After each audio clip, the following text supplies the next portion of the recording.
Vandeham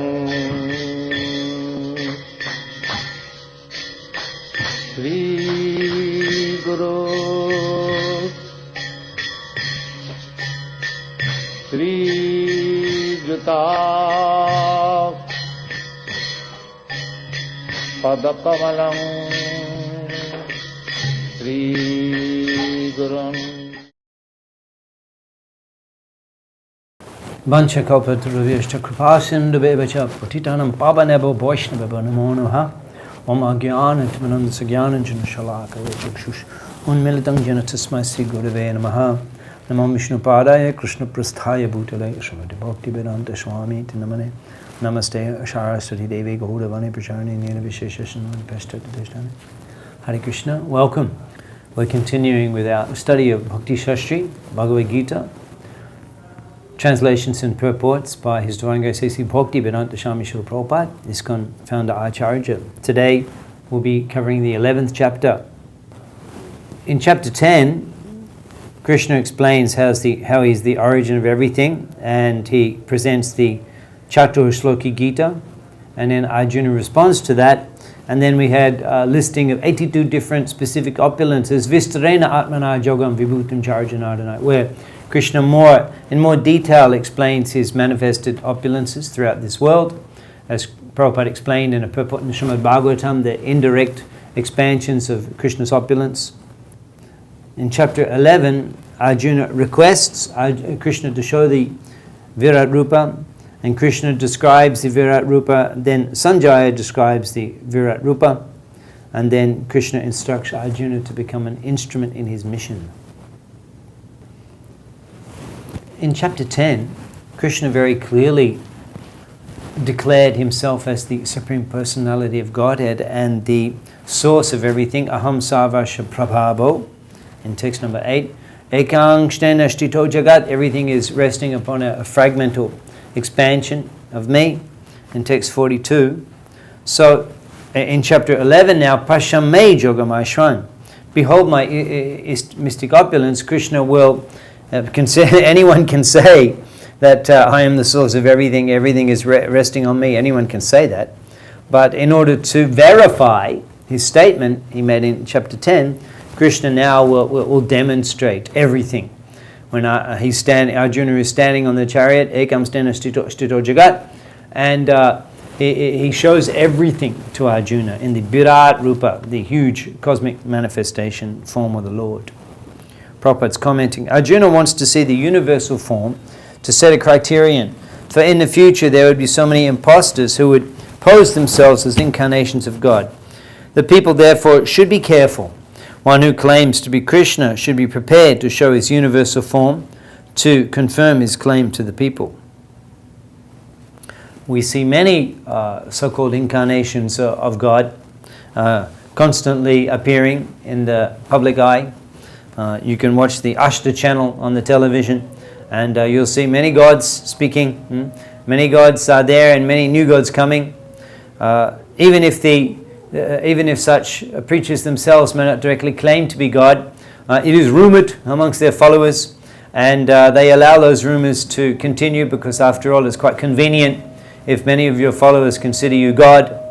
So for such false impostors we can challenge them, just as Krishna displayed his Virat Rupa, gigantic cosmic manifestation to Arjuna, so similarly you kindly display for us the universal form, and in this way we're able to set a criterion to evaluate the authenticity of the incarnation of Godhead. And naturally such false incarnations are unable to demonstrate such an amazing phenomena as the Virat Rupa, and in this way their falsity can be exposed.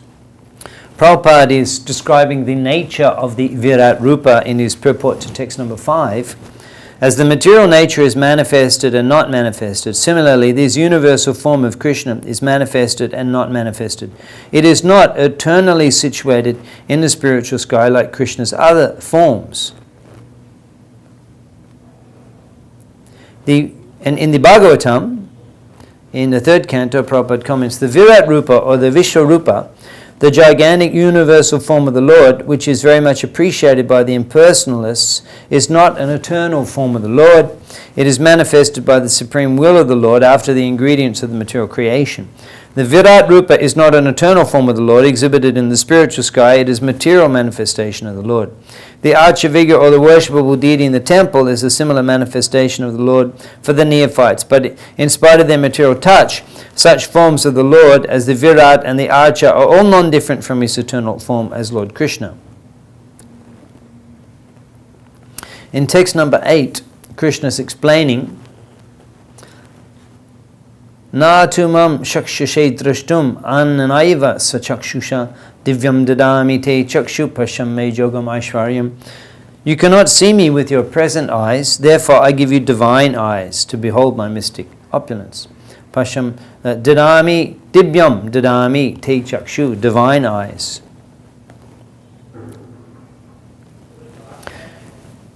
In considering the position of Arjuna, we can see that the bestowing of divine eyes, it's not exactly an upgrade for Arjuna. Because Arjuna, with the Premanjana, with the eyes tinged with the salve of love, he was able to directly see Krishna as his friend, as his personal associate, in the Shakya Ras, in a direct relationship of friendship. And in that relationship, the demonstration of the opulence of the Lord, actually, it minimizes the intimacy of such a relationship. So therefore, Arjuna was not seeing opulence. He's seeing Krishna in a more intimate way, with the Premanjana, the eyes tinged with the salve of love, in his relationship as a friend. So in this case, Krishna is bestowing upon Arjuna the Dibya Chakshu, the divine eyes, so that his natural condition of seeing Krishna as a friend and a personal associate, intimate associate, that can be somewhat covered over, and he can see the divine opulence of the Supreme Lord. Prabhupada's commenting in his purport. Devotees who are correctly situated and transcendental relationship with Krishna are attracted by loving features, not by a godless display of opulence. The playmates of Krishna, the friends of Krishna, and the parents of Krishna never want Krishna to show his opulences. They are so immersed in pure love that they do not even know that Krishna is the Supreme Personality of Godhead. Kevala Shuddha Prem Aishajana Jane, in his teachings to Rup Goswami, describing Braja Prem, Mahaprabhu is explaining, in the Vrindavan, Kevala Shuddha Prem Aishajana Jane. They do not consider, they are not aware. They're not aware of Krishna's opulences as the Supreme Lord, all that be. They do not consider him the Supreme Personality of Godhead. They simply see him as their playmate, as their child, or as their lover. This is the special flavor of the Braja Prem, Kevala Shuddha Prem. And Prabhupada's commenting, the purpose of Arjuna requesting Krishna to show the universal form is to set the criterion so that future generations can understand the proof that Sri Krishna displayed the Virat Rupa, and thus this conclusively establishes him as the Supreme Personality of Godhead, and also it sets a criterion for anyone claiming to be an incarnation that we can expect them to be able to demonstrate the universal form Virat Rupa. For this reason, Arjuna requested it. Those who are actually interested in understanding the Supreme Personality of Godhead, Krishna, and who follow in the footsteps of Arjuna should understand that Krishna not only theoretically presented himself as the Supreme, but actually revealed himself as the Supreme.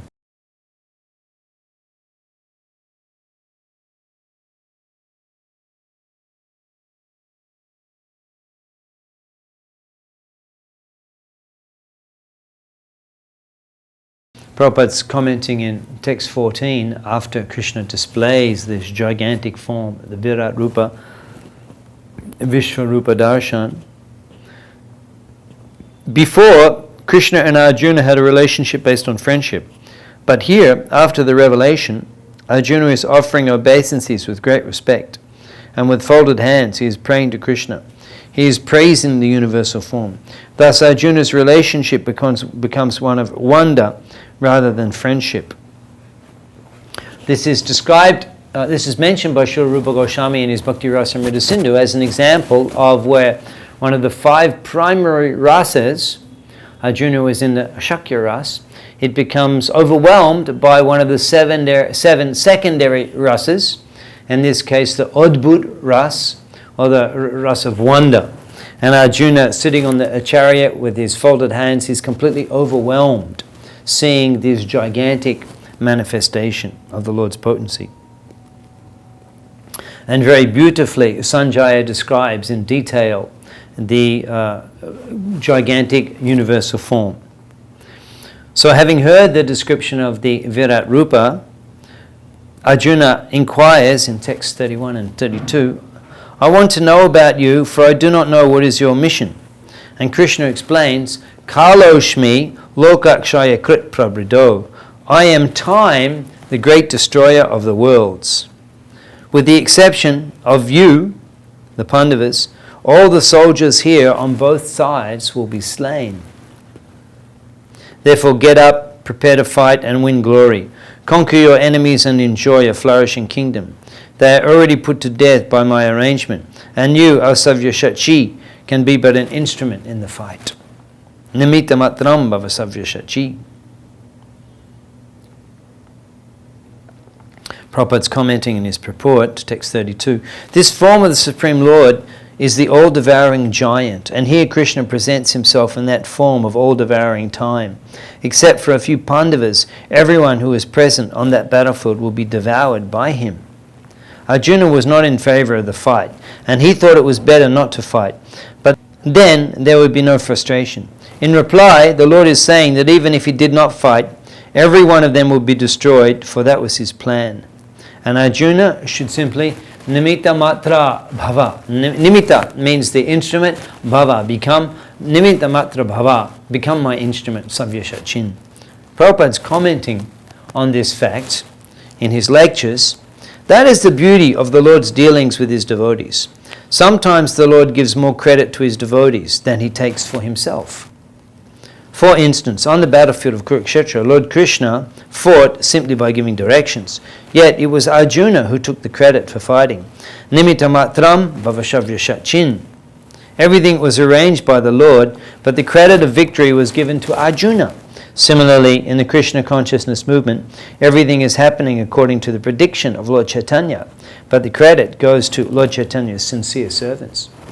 When he was visiting Ramkeli to deliver Rupa and Sanatan, at that time Srimad Mahaprabhu was performing Sankirtan with his followers just near the palace of the Nawab, the ruler of Bengal. Devotees were concerned that this may be taken as an uprising. And so they sent messengers to Chaitanya Mahaprabhu that, of course, the messenger actually was unable to attract the attention of Gaurasunda because he was so much absorbed in the kirtan. When the Nawab sent his chief constable to evaluate the situation, the chief constable came back and he gave such a beautiful description of Gaurasunda, how his lotus-like face was like shining, rising 100 moons. His eyebrows were like Cupid's upturned bows. His eyes were like lotus petals reaching back to his ears. His lips were ruby red like coral. His teeth were like white like pearl. His neck was like that of a lion. His chest was like that of an elephant. And his beautiful golden limbs were like the rising sun, draped with a beautiful arun reddish cloth. And he said the most amazing thing about this mendicant, he'd seen so many mendicants in his life, but he'd never seen a mendicant like this. His opinion was that this is more like a prince in the dress of a mendicant. He said the most amazing thing is that within every hour he falls to the ground, premabhishta, overwhelmed with love of Godhead, and completely unconscious, at least 100 times. You can do the statistical equation. If you fall in an hour, falling down 100 times, that means every minute, every 1-2 minutes, falling down and getting up out of love of Godhead. So when the messenger came, he was unable to actually get the attention of Gaurasunda to give the message, and he had to give to Mahaprabhu's followers. The message was that perhaps this is not the best place to do the Sankirtan, so close to the Nawab's palace. At that time, Mahaprabhu, he made an announcement which our acharyas regularly mention, Srila Prabhupada regularly quotes. He raised his hands and he said, Pritividyache Jotonagaradi Gram Sabatra Prosha Hoibe Monam. Pritividyache Jotonagaradi Gram. On this planet, Joto Nagaradi Gram, as many villages and towns there are, Sabatra, in all of them, Prochar Hoibe Monam, there will be the spreading of my holy name. So this is the Bhavishat Bani, the future prediction of Sriman Gaurasunda. And certainly this prediction will be fulfilled. So as followers of Srila Prabhupada participating in the international preaching of the International Society for Krishna Consciousness, we can either participate in this mission, become part of Mahaprabhu's Sankirtan mission, Nimitta Matra Bhava, becoming his instrument. That opportunity is there. However, if we choose not to, it will happen anyway. Someone else will get the opportunity. So one should be enthusiastic, utsaha. One should be enthusiastic to participate. It's going to happen anyway. It doesn't depend upon us. It's not that we are the doer. Mahaprabhu's desire will be fulfilled. And simply he's giving us an opportunity to participate and that way be blessed and be given the credit. Mahaprabhu, he preached in India and he left the whole of the world for Srila Prabhupada. And many places still the Sankirtan movement needs to be spread. Of course, Prabhupada preached on every continent, but many places, in India, in Asia, many places. Recently I arrived in Australia. Even we've been preaching in Australia for more than 40 years, close to 50 years, Krishna Consciousness Movement. And I was speaking with the customs officer there. They were checking some of the paraphernalia that I was bringing. And when I mentioned to them, I'm with the Hare Krishna movement, they were young people, a young lady. She'd never heard of the Hare Krishna movement. Never heard. And she's in Melbourne. We've been preaching there for 50 years. So, Jotanagaradi Gram, in every town and village, there is so much opportunity for spreading Krishna consciousness. And we should take up this mission. We should become enthusiastic. And we will feel with the desire to become an instrument of Gaurasunda in his Sankirtan movement. With that desire, we can become empowered. We can feel the empowerment. Mahaprabhu's desire, if we become the instrument for facilitating that desire, then we can experience the empowerment of Chaitanya Mahaprabhu. He is desiring to empower us. Any fool, anyone can become empowered. That is the nature of Mahaprabhu's mercy. Potit pavan hetu tab avata. He came to purify the most fallen. Let us take a look at what's going on in the 11th chapter, overview. In verses 1 to 8, Arjuna requests and Krishna describes the universal form. The Kala Rupa is described in verses 15 to 34, Sanjay's description of the Virat Rupa. Krishna instructs Arjuna to become his instrument in verses 32 to 34. And now, verses 35 to 46, Arjuna offers prayers, having seen the universal form. And then Krishna displays his two-armed form, which is most cherished and preferred by the loving devotees. So in text 35, after seeing this gigantic form of the Lord, all-devouring, Arjuna begins to Kritanjali Vepamanaha Kirati Namaskritva. The trembling Arjuna offered obeisances with folded hands again and again. Arjuna said, O master of the senses, the world becomes joyful upon hearing your name, and thus everyone becomes attached to you. Although the perfected beings offer you their respectful homage, the demons are afraid and they flee here and there. All this is rightly done. O great one, greater even than Brahma, you are the original creator. Why then should they not offer their respectful obeisances unto you? O limitless one, God of gods, refuge of the universe, you are the invincible source, the cause of all causes, transcendental to this material manifestation. You are the original personality of Godhead, the oldest, the ultimate, the sanctuary of this material cosmic world. You are the knower of everything. You are all that is knowable. You are the supreme refuge above the material modes. O limitless form, the whole cosmic manifestation is pervaded by you. Obeisances to you from the front, from behind, from all sides. O unbounded power, you are the master of limitless might.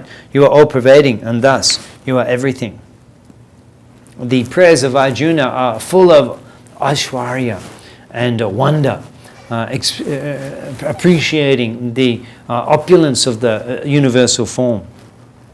These 11th chapter, the verses in the 11th chapter are very beautiful and very reverential. In the Prabhupada Lilamrita is described that Srila Prabhupada, when he was at Scottish Church College in Kolkata, he was studying arts there. He was a member of the Sanskrit Society, and it mentions that he would regularly recite by heart the entire 11th chapter of the Bhagavad Gita in the Sanskrit. Prabhupada comments in his purport to text 35, Arjuna became bewildered in wonder. Thus he began to offer his respectful obeisances to Krishna again and again. And with a faltering voice he began to pray, not as a friend, but as a devotee in wonder. Text 41 and 42 are very significant. Thinking of you as my friend, I have rashly addressed you, O Krishna, O Yadav, O my friend, not knowing your glories. Please forgive whatever I may have done in madness or in love. I have dishonored you many times, jesting as we relaxed, lay on the same bed, or sat or ate together, sometimes alone and sometimes in front of many friends. O infallible one, please excuse me for all those offenses. Ajanataha mahimanam tavedam. Not knowing your glories, I have addressed you in these familiar terms. Hey Krishna. Hey Krishna is a familial term. Just like you're calling your friend, hey, Govinda, itikasho, come this. Without any respectful honorific title. Hey Yadhav, that's the family name of Krishna. And actually the Pandavas were the ruling race, and they were actually senior. They were superior to the Yadavs. Hey Yadav, hey Shakyati, hey friend, hey buddy, hey good friend. Prabhupada comments, Arjuna did not know how many times he may have dishonored Krishna by addressing him, O my friend, O Krishna, O Yadav, etc., without acknowledging his opulence. But Krishna is so kind and merciful that in spite of such opulence, he played with Arjuna as a friend. Such is the transcendental loving reciprocation between the devotee and the Lord. This incident is referred to by Chaitanya Mahaprabhu in the Rup Shikha, when he's explaining to Srila Rupa Goswami the Braja Prem and the exalted nature of Kevala Shuddha Prem, the love of Godhead which is demonstrated by the residents of Vrindavan. Mahaprabhu cites this example of Arjuna, how Arjuna is in a relationship of friendship with the Lord. However, when the Lord displays his opulence as the Supreme Personality of Godhead, as the Sarvasya Prabhava, the root and cause of everything and the source of all emanations, when he displays that great opulent form to Arjuna, Arjuna becomes overwhelmed, and then Arjuna, he begins to regret and he begins to lament and he begins to seek forgiveness for Krishna for dealing with him in a way where he's unaware of his opulence, forgetting that and dealing with him in an intimate way. However, as Prabhupada's mentioning here, Krishna enjoys such a loving relationship with his intimate devotees. And in Vrindavan, Mahaprabhu gives the example, when Krishna shows his opulence, in this way he's clarifying the superior quality of the Braja Prem. Kevala Shuddha Prem Aishwarya na jane, Aishwarya dekleo, Nija Shambhanda Shemane. Aishwarya dekleo. Even when the Lord displays his opulence, Aishwarya dekleo, Nija Shambhanda Shemane. The Brajabasis, it doesn't disturb Nija Shambhanda, their intimate, familiar relationship with the Lord. And the example that Mahaprabhu gives to Rupa Goswami is Jashodama. One day when the cowherd boys, along with Krishna, returned from the pasturing grounds, and the cowherd boys, they accused Krishna that today Krishna ate clay. And Maja showed him, is that true? You ate clay? And Krishna said, no. They're just ganging up against me. Today I had a dispute with Balaram, and now they're ganging up against me. And Mother says, come here, let me see. You open your mouth. And when Krishna sat on her lap and opened his mouth, what did she see? She saw this, the Virat Rupa. It's very described in detail in Bhagavatam. Prabhupada describes in the Krishna book. She saw everything. She saw the unmanifest material element. She saw the Pradhan. She saw the Mahat Tattva. She saw the Tribhuvanath, the three planetary systems. She saw the earth planet. She even saw Bharat. She saw Vrindavan, and she even saw her sitting there with Krishna on her lap. And it's very interesting that momentarily, Bhagavatam explains that momentarily, Ma Jasoda became somewhat philosophical. And she began to question, why am I wasting my life here in family life? I should become serious about self-realization. This is quite charming that she is Ma Jasoda. She is the eternal mother of the Lord, and she's reciprocating in the intimate relationship of Vatsalya Ras. And she's thinking, why am I wasting my life here in family life? I should get serious about Atma Tattva Gyan, self-realization. And then she says, oh, you stupid woman, forget it. You haven't got time for this. This is your child. You have to feed him. You have to look after him. This is Aisharja Dekleo. Even though he displays his opulence as the Supreme Personality of Godhead, Nija Shambandha Shaimane, it doesn't overwhelm their intimate connection, Shambandha, their relationship, Nija Shambandha, their relationship with him as a family member. That is so deep, that is so developed in the heart of the devotee, that even Krishna, he displays opulence as, look, I'm God, and it doesn't. They don't think he's God. Momentarily, it's like on the level of Lord Narayan. It's a Supreme Personality. No, but again, they forget. He's Nanda Dulal. He is Bangshidhari. This is Vrindavan Prem. And Mahaprabhu is comparing these two instances to illuminate the exalted nature of Vrindavan Prem. The other example that Mahaprabhu gives to Rupa Goswami is that when Krishna and Balaram left Vrindavan and arrived at Mathura and engaged in the wrestling match with Mushtika and Chanura, and then killed Kamsa. First they wandered through Mathura, they saw the tailor, they saw the florist, and they saw the washerman, and they killed the elephant Kuvalayapida. They didn't first go and see Devaki and Vasudeva. And then in the arena, they killed the wrestlers Chanura, Mushtika, and then climbed up on the pandal, and Krishna pulled Kamsa down and then killed Kamsa. So after all of this, Devaki and Vasudeva came before Krishna and Balaram. And Bhagavatam explains that at first, Devaki, seeing Krishna and Balaram, she experienced feelings of maternal affection. And she wanted to embrace them. However, she remembered that Krishna is the Supreme Personality of Godhead. Just in the Mathura Leela, when Krishna, the Janma Leela, he appears and he demonstrates his Chatur Bhuj, four-armed Lord Narayan form, just to establish that he is the Supreme Personality of Godhead, for whom Devaki and Vasudeva prayed to have as their child. So to confirm that he had appeared, he showed his form as the Supreme Personality of Godhead, displayed with all opulences. And they were aware, Devaki and Vasudeva were aware that Krishna is the Supreme Personality of Godhead.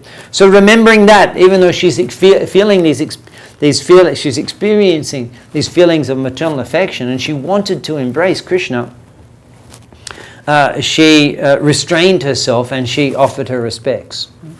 And Bhagavatam is describing this, and Mahaprabhu is explaining that in this way the intimacy of the Shuddh Kebala Prem is minimized by knowledge of Krishna's opulence. Just as today, first month of Kartik, and we sang in the temple this morning here in front of Shishi Rashbihari, Radha Rashbihari, we sang Iti Drik Shalilabi Ananda Kundei Shvagosham nimajantam akyaipayantam, that iti driksha lila, seeing these pastimes. If Mother Jasoda had the understanding that Krishna is the Supreme Personality of Godhead, then she wouldn't be able to behave in the way that is so sweet. That she's taking the stick and she's chasing after him, and the bangles are and the sari is loosening in her hair as she's chasing after him. If she's thinking if she's aware that he's the Supreme Personality of Godhead, then she'll say, Prabhu, you break the butter pots, you steal the yogurt, Avna Icha, you are the Supreme Lord. And so where's the enjoyment for Krishna? So in Vrindavan, the devotees, Jogmaya completely covers their Aisharja Gyan, and they can engage in such sweet pastimes. And iti driksha lilabi, seeing these sweet pastimes, ananda kunde swagosham nimajantam, he merges his swagosham, his village associates, swagosham, his own family, his village people, swagosham, ananda kunde nimajantam, they're merged in pools of bliss, seeing these pastimes. And when we hear these pastimes, Bal Gopal and all Krishna's Vrindavan pastimes, they're so sweet. The Madhuluja Ras is full of sweetness and rasa and affection, exchanges of affection. Tadiyeshita geshu bhakti rajita tvam. He's demonstrating with these lilas, Tadiyeshita, that those who are Tadiyeshita geshu, Ishita geshu, those who have knowledge of his position as the Supreme Lord, they are not as intimately connected to him as Bhakti Jitatvan, as those who have intimate relationship with him, devoid of awareness of the opulences. Bhakti Jitatvam, he is conquered by the devotees who love him in that way, in the Vrindavan Prema. And this type of love of Godhead can be awakened by following the teachings of Rupa Goswami, coming through Srila Prabhupada, as we are following and we are preaching all people to accept and imbibe Mahaprabhu's incarnation. He came to give that type of prem. Jugadharma Pravartana. Mahaprabhu is the Kaviraj Goswami is explaining the specific exalted, unique feature of the Gorshunda avatar, that Jugadharma Pravartana Hoya Angsha Hoite. He comes to spread the Jugadharma, Nam Shankirtan, and preach that all over the world. But Kaviraj Goswami is explaining that any of the Angshas, any of the plenary expansions of Lord Hari can also propagate the Yuga Dharma. That's not the real purpose for the Lord's incarnating as Gorshunda. Jugadharma Pravartana Hoya Angsha Hoite. Amar Bina Anna Nay Braja Prema Dite. Besides me, no one can bestow upon the conditioned souls the Vrindavan Prem. So Sri Krishna himself takes the form of Gorshunda Sri Chaitanya Mahaprabhu to freely distribute the Vrindavan Prem through the spreading of the Hare Krishna Mahamantra, Krishna Prema Pradayate. He's freely distributing Putit Pavan Hetu Taba Avatar, and he's distributing that indiscriminately. Radha Krishna bolare shabai e shikha niya shab nadiye fichin neche gornitai. He's wandering through Nadia, freely distributing in his intoxicated state, freely distributing Radha Krishna Prema, Radha Krishna bolare shabai to everyone. In text 46, Arjuna reveals his desire, he requests to see the four-armed form of the Lord. O universal form, O thousand-armed Lord, I wish to see you in your four-armed form, with helmeted head and with club, wheel, conch and lotus flower in your hands. I long to see that form. He is now, Prabhupada's commenting in the purport, he is now asking to see the form of Narayan, a spiritual form. This verse establishes without any doubt the statement of the Srimad Bhagavatam that Krishna is the original personality of Godhead and all other features originate from him. Krishna continues in verses 49 to 54. You have been perturbed and bewildered by seeing this horrible feature of mine. Now let it be finished. My devotee, be free again from all disturbances. With a peaceful mind, you can now see the form you desire. The Supreme Personality of Godhead, Krishna, having spoken this to Arjuna, displayed his real four-armed form and at last showed his two-armed form, thus encouraging the fearful Arjuna, Shomya Bapu, the most beautiful form. Krishna comments in text number 54. Bhakti Tvananaya Shakya Aham Evam Vidojuna Gyatum Trashtum Chatadena Praveshtam Cha Parantapa. My dear Arjuna, only by undivided devotional service, Ananda Bhakti, can I be understood as I am, standing here before you, and thus can be seen directly. Gyatum Drashtum Chatatvena. We can see the Supreme Personality of Godhead, we can understand Him in truth by Ananda Bhakti. Only in this way can you enter into the mysteries of my understanding. And Krishna concludes the 11th chapter with a very important verse of Bhagavad Gita, which Srila Prabhupada comments is the essence of Bhagavad Gita.